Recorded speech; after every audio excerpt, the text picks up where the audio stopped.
Item ಯಾವುದೇ ಇರಲಿ try ಮಾಡಿ ಆಚಿ ಚಿಕನ್ ಮಸಾಲಾ. ಕೆಲವು ಕವಿಗಳು ಬರೆಯೋದಿಲ್ಲ, ಅವರು ತಮ್ಮ ಜೀವನವನ್ನೇ ಸುಟ್ಟುಕೊಂಡೇ ಬೆಳಗಾಗ್ತಾರೆ. ಇನ್ನು ಕೆಲವು ವ್ಯಕ್ತಿತ್ವಗಳು ತಮ್ಮದೇ ಜೀವನವನ್ನ ಒಂದು ಮಹಾಕಾವ್ಯವನ್ನಾಗಿ ಬರೆದು ಸಾಕ್ಷಿಯಾಗಿ ಹೋಗ್ತವೆ. ಅಂತಹ ಅಪರೂಪದ ಬದುಕಿನ ಹೆಸರೇ ಬಯಲ ಬೆಳಕಿನ ಕವಿ ಗದುಗಿನ ಎಎಸ್ ಮಕಾಂದಾರ್. ಮಾನವೀಯತೆಯ ಮಳೆಯಾಗಿ ಮನುಷ್ಯತ್ವವನ್ನ ನಂಬಿದ ಸಾಹಿತಿಗೆ ಇದೀಗ ಪ್ರತಿಷ್ಠಿತ ಕನಕ ಶರೀಫ ಕಾವ್ಯ ಪುರಸ್ಕಾರ ಒಲಿದು ಬಂದಿದೆ.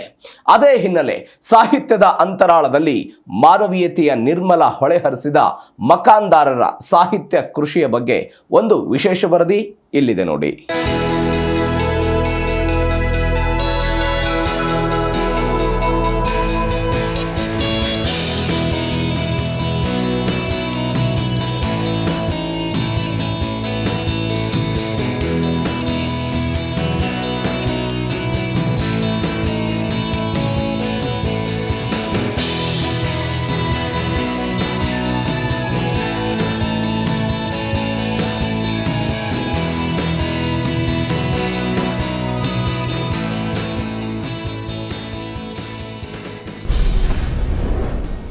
ಬಯಲ ಬೆಳಕಿನ ಕವಿ ಎಎಸ್ ಮಕಾಂದಾರ್.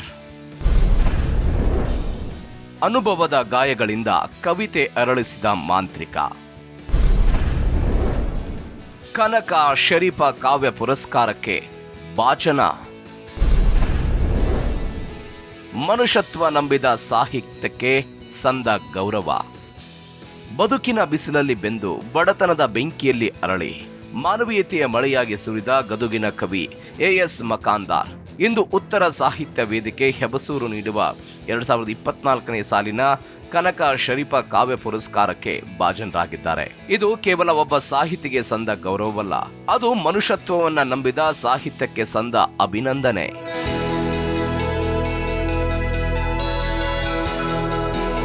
ಇಂತಹ ಅಪರೂಪದ ಸಾಹಿತಿ ಎಎಸ್ ಮಕಾಂದಾರ್ ಅವರನ್ನ ಓದಿದಾಗ ಮೊದಲು ಕಾಣೋದು ಅವರ ಕವಿತೆಯಲ್ಲ, ಅವರ ಬದುಕು.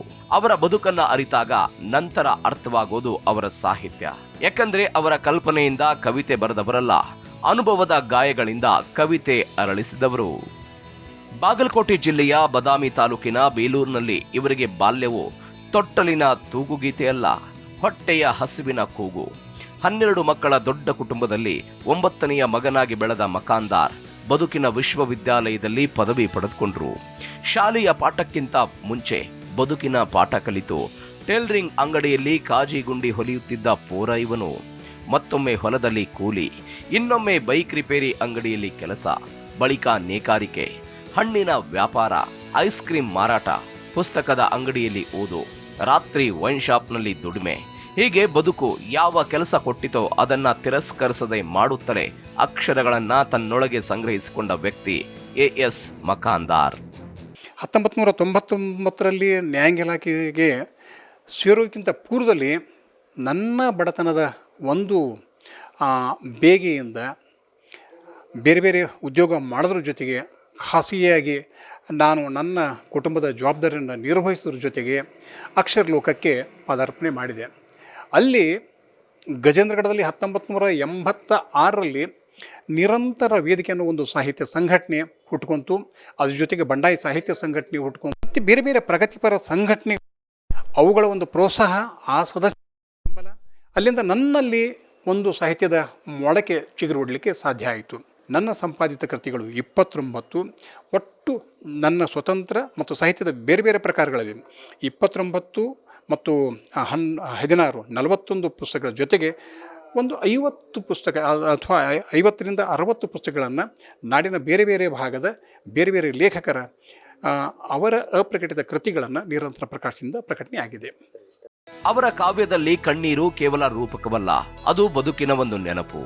ಮಕಾಂದಾರರ ಕವಿತೆಗಳಲ್ಲಿ ನೋವು ಇದೆ, ಆದರೆ ನಿರಾಶೆ ಇಲ್ಲ. ಬಡತನವಿದೆ, ಆದರೆ ಬೇಸರವಿಲ್ಲ. ವಿರಹ ಇದೆ, ಆದರೆ ದ್ವೇಷವಿಲ್ಲ. ಅವರ ಸಾಹಿತ್ಯದ ಅಂತರಾಳದಲ್ಲಿ ಸದಾ ಹರಿಯುವುದು ಮಾನವೀಯತೆಯ ನಿರ್ಮಲ ಹೊಳೆ. ಅವರ ಕಾವ್ಯವನ್ನ ಓದಿದಾಗ ಸೂಫಿ ಸಂತರ ಪ್ರೇಮ ದರ್ಶನವೂ ಕೇಳಿಸುತ್ತೆ, ಬಸವಾದಿ ಶರಣರ ಸಮಾನತೆಯ ನಾದವೂ ಕಂಪಿಸುತ್ತೆ. ಕನಕದಾಸರ ಕುಲಕುಲವೆಂದು ಹೊಡೆದಾಡದಿರಿ ಎಂಬ ಕಳಕಳಿಯು, ಶಿಶುನಾಳ ಶರೀಫರ ಸರ್ವ ಜನಾಂಗದ ಶಾಂತಿಯ ತೋಟ ಅನ್ನೋ ವಿಶ್ವ ಮಾನವ ಸಂದೇಶವು ಅವರ ಪದಗಳಲ್ಲಿ ಹೊಸ ಉಸಿರನ್ನ ಪಡೆಯುತ್ತದೆ. ಇದಕ್ಕಾಗಿಯೇ ಅವರಿಗೆ ಲಭಿಸಿರುವ ಕನಕ ಶರೀಫ ಕಾವ್ಯ ಪುರಸ್ಕಾರ ಕೇವಲ ಪ್ರಶಸ್ತಿಯಲ್ಲ, ಅದು ಅವರ ಬದುಕಿನ ದರ್ಶನಕ್ಕೆ ಸಮಾಜದ ಮುದ್ರೆ.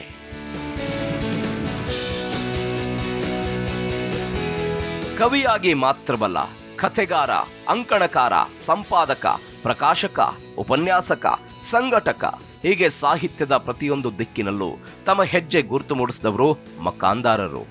40ಕ್ಕೂ ಹೆಚ್ಚು ಕೃತಿಗಳ ಮೂಲಕ ಕನ್ನಡ ಸಾಹಿತ್ಯವನ್ನ ಶ್ರೀಮಂತಗೊಳಿಸಿದ್ದಾರೆ. ಅವರ ಅಕ್ಕಡಿ ಸಾಲು, ಪ್ಯಾರಿ ಪದ್ಯ, ದರ್ವೇಶಿ ಪದ್ಯ, ಉಸಿರಗಂಧ ಸೋಕೆ, ಒಂದು ಮೌನದ ಬೀಜ, ಬದುಕು ಬೆಳಕು, ನೆಲದ ನುಡಿ ಮುಂತಾದ ಕೃತಿಗಳು ಓದುಗರ ಮನಸ್ಸಲ್ಲಿ ದೀರ್ಘಕಾಲ ಉಳಿಯುವ ಸಾಹಿತ್ಯ ಸಂಪತ್ತಾಗಿವೆ. ಅವರ ಅಮ್ಮನ ಬಿಕ್ಕಳಿಕೆ ನಿಲ್ಲಿಸುವಿರಾ ಹಾಗೂ ಲಾಂಧ್ರದ ಬೆಳಕಲ್ಲಿ ಅವ್ವ ಕವಿತೆಗಳು ವಿವಿಧ ವಿಶ್ವವಿದ್ಯಾಲಯಗಳ ಪದವಿ ಪಠ್ಯಕ್ರಮದಲ್ಲಿ ಸ್ಥಾನ ಪಡೆದಿರುವುದು ಅವರ ಕಾವ್ಯ ಕೇವಲ ಸಾಹಿತ್ಯಾಸಕ್ತರ ವಲಯಕ್ಕೆ ಸೀಮಿತವಾಗದೆ ಶಿಕ್ಷಣ ಲೋಕಕ್ಕೂ ಮಾರ್ಗದರ್ಶಿಯಾಗಿರುವುದನ್ನ ಸಾರುತ್ತೆ. ಆದರೆ ಮಕಾಂದಾರರ ನಿಜವಾದ ಸಾಧನೆ ಪುಸ್ತಕಗಳ ಸಂಖ್ಯೆಯಲ್ಲ, ಅವರು ಬೆಳಗಿಸಿದ ಮನುಷ್ಯರ ಸಂಖ್ಯೆಯಲ್ಲಿ. ಮಸೀದಿಯ ಐಲಾನ್ ಕೇಳಿ ಅಂತ್ಯಕ್ರಿಯೆಗೆ ಜಮಾಯಿಸಿದ ಜನ ಚದುರಿದ್ದನ್ನು ಕಂಡು ನನ್ನಮ್ಮ ಬಿಕ್ಕಳಿಸುತ್ತಿದ್ದಾಳೆ. ಅಣ್ಣನ ಅಂತ್ಯ ಸಂಸ್ಕಾರಕ್ಕೆ ಜನಾಜ್ ಕೊಡಿಸಿ ತೊಟ್ಟು ಗಂಜಿ ಗುಟುಕು ಔಷಧಿ ಗಂಟಲಲ್ಲಿ ಇಳಿಯುವಂತೆ ಮಾಡಿ ನನ್ನಮ್ಮನ ಬಿಕ್ಕಳಿಕೆ ನೀವು ನಿಲ್ಲಿಸುವಿರಾ? ನನ್ನಮ್ಮನ ಬಿಕ್ಕಳಿಕೆ ನೀವು ನಿಲ್ಲಿಸುವಿರಾ? ನನ್ನಮ್ಮನ ಬಿಕ್ಕಳಿಕೆ ನೀವು ನಿಲ್ಲಿಸುವಿರಾ? ನಮಸ್ಕಾರ.